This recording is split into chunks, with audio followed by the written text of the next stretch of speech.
You know that person who is always alert when it comes to money? The one who checks prices twice, hesitates before every purchase, and feels a quiet tension even on days when nothing is actually wrong. The one who earns enough, pays their bills, and technically should feel fine, but never truly does. If that sounds familiar, you're not overly cautious and you're not broken.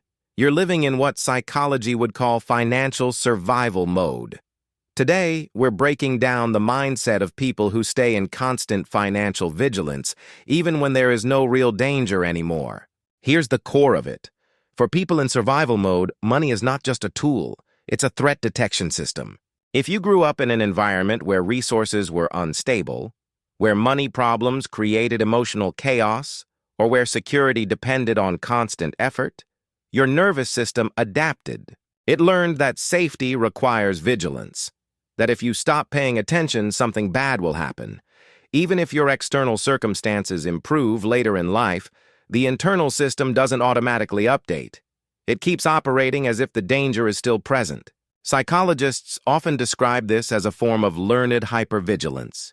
The body stays in a low-level fight-or-flight state, scanning for potential financial threats. Bills, market changes, unexpected expenses, or even minor purchases can trigger disproportionate stress, not because the situation is objectively dangerous, but because your nervous system was trained during earlier periods when danger was real. The brain doesn't distinguish between past and present as clearly as we like to think. It responds to patterns, not calendars. One of the most visible signs of financial survival mode is excessive control. People track every expense, delay purchases, and second-guess decisions long after they've been made. Spending money rarely feels neutral. It feels risky.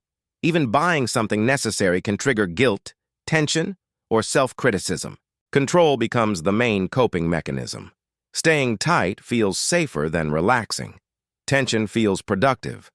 Letting go feels irresponsible, even when the numbers say otherwise. There's also a deep emotional component tied to relaxation. For someone in survival mode, calm doesn't feel peaceful. It feels suspicious. When life slows down, the mind starts searching for what it might be missing. Because in the past, moments of calm were often followed by problems. Maybe a surprise bill, maybe a crisis, maybe disappointment. Over time, the nervous system learns to associate relaxation with vulnerability. So staying mentally busy, worried, or alert feels like protection. Another layer is identity. Many people in financial survival mode don't see it as a phase. It becomes part of who they are.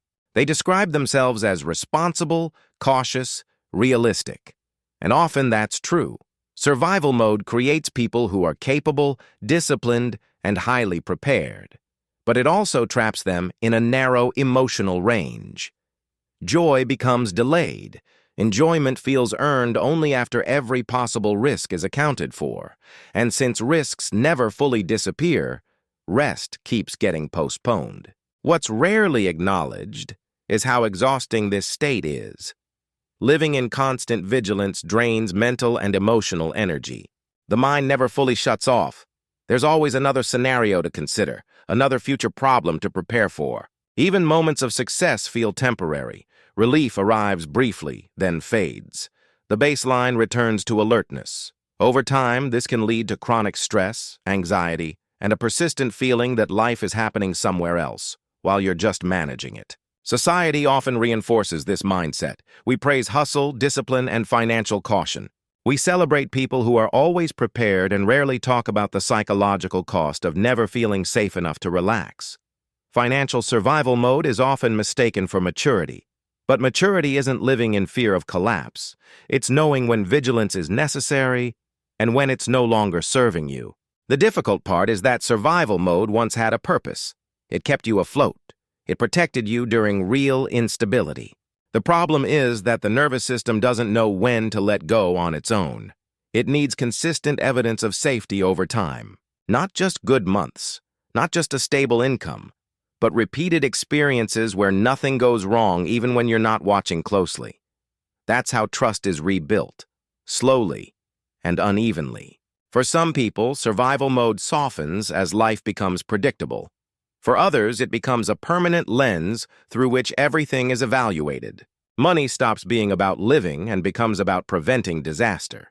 Decisions are made from fear rather than desire, and the present moment is sacrificed for an imagined future threat that never quite arrives. So the real question isn't whether you're good with money, it's whether your nervous system believes you're still under threat, because you can be financially stable and psychologically stuck in survival.